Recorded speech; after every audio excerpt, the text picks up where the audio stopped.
Good job, buddy.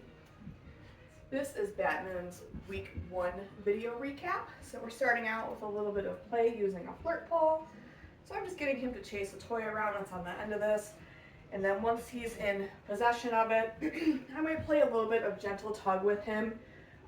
Just some gentle pressure in the opposite direction of what he's hanging onto. I'm not pulling him across the floor. I'm not lifting him up off the ground. So we'll go back and forth between him chasing it around, and then once he does have possession of it, we'll play just a very gentle game of tug here.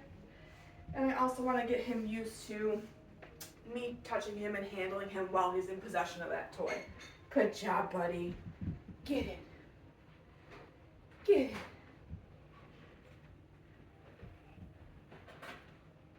Good job, Batman. Get it. Get it.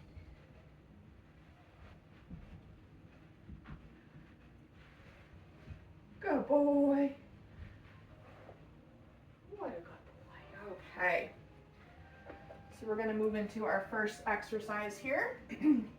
So at the beginning of each session with the pups, what we are doing is we are charging our clicker. So the clicker is going to let the dog know that they've just done a behavior that they've asked of them. So we're capturing a specific moment in time with the click, and that's also always going to be followed by a reward. So when we're charging our clicker, we're not asking the dog to do anything, we're simply clicking and then giving them a treat. We might do this, 3 or 4 times at the beginning of a training session. Just so that the dog has a solid association between the click and the reward. Good job, buddy. Okay. So the first thing we've been working on with these pups is having them follow a food lure. So what we're doing is we're getting the dog nice and connected to that piece of food, kind of letting them start to lick or nibble at it, and then we're asking them to take a couple steps with us. And then after they've taken those couple steps, we're going to mark and reward. Good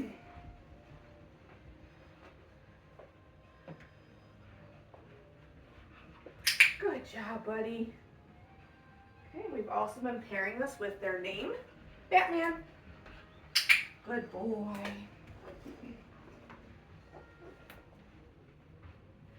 Batman. Good job, buddy.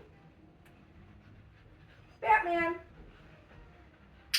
Beautiful.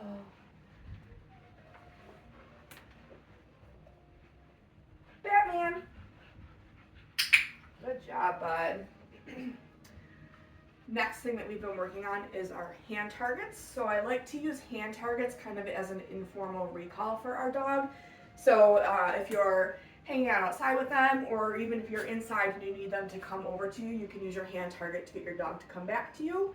This is also a great skill to use if you're out on a walk with them and they start to get distracted by something. You can use a hand target to kind of get their attention back on you. So for this to start out teaching them, I'm going to have a treat in the palm of my hand and I'm hanging onto it with my thumb. And I'm going to put it right up at the dog's nose and then quickly pull my hand back maybe about 6 inches. Once the dog reconnects with my hand to take that treat, that's when I'm going to mark. Okay, so let me show this to you here. So I'm going to get him good and connected to that treat. Touch. Pull back about 6 inches. Good. Mark and reward after he reconnects with my hand. Touch. Good boy.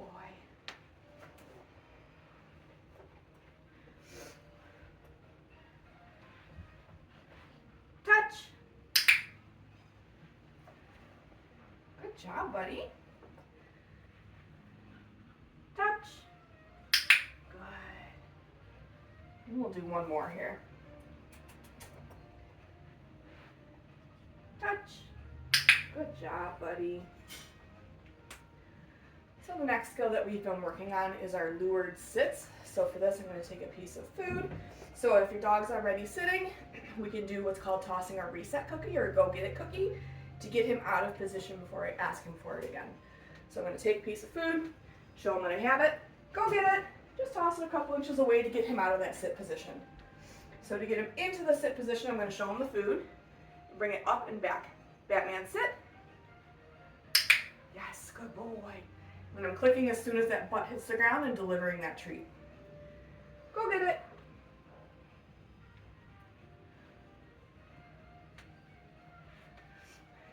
Batman. Sit.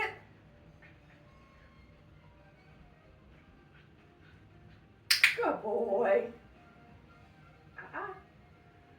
So we just want to make sure when we're actually delivering that reward when they're in the sit that they're not pawing. We want all 4 paws on the ground.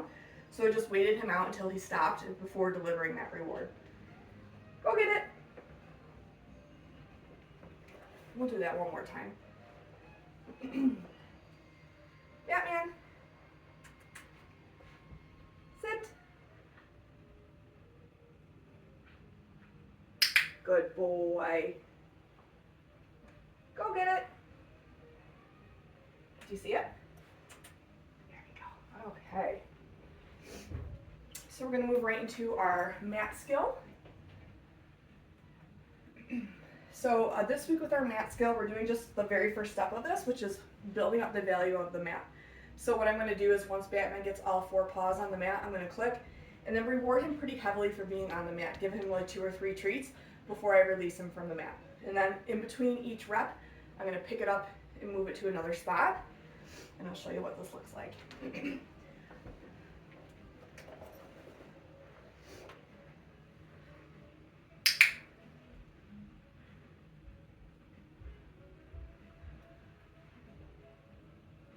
Good job, bud. Okay, go get it.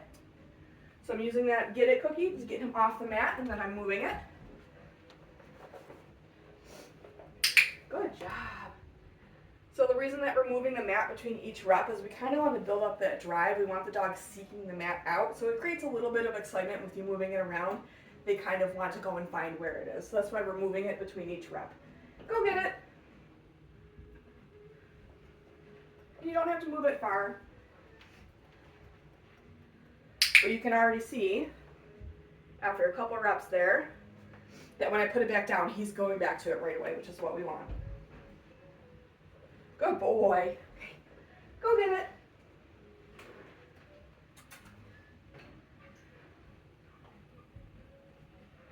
Good job, bud.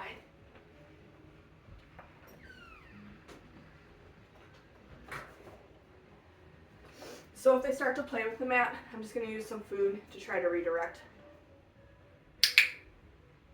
Good job. Good boy. Go get it. We'll do that one last time.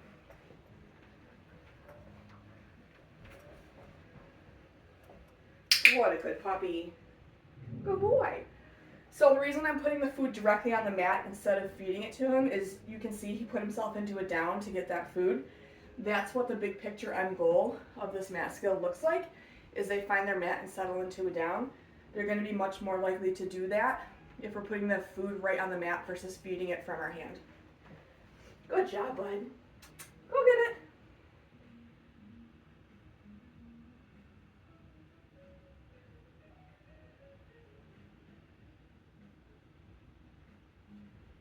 Good job, buddy. Okay. We started introducing getting the dogs dressed. So for these pups, they're just wearing flat collars. You could also do this if your dog wears a harness. But we want to teach them to get their gear on with minimal fuss. So today we're just working with a flat collar. What I'm going to do is I have a couple pieces of food. I'm going to show it to Batman. And then I'm going to put it on the ground.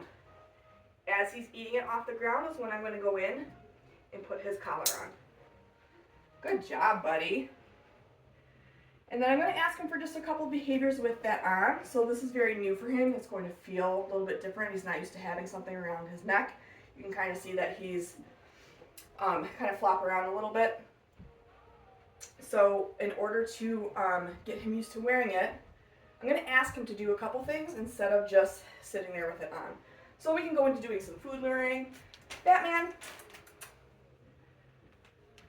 Boop, boop, boop. Yes. Good job, buddy. Batman. We could do a couple of hand targets. Oh, you got an itch?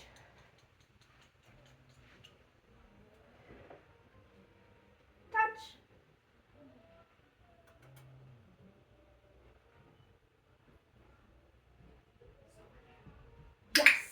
boy. We'll do one more of those. Touch. Yes, good boy. And then when we're ready to take that collar back off, we're going to do the same thing where we grab a few pieces of food, and we put it on the ground while we take the collar off. Come on. Yeah. So I have the food, dropping it on the ground. He's eating it while I unclip the collar. Good job, buddy.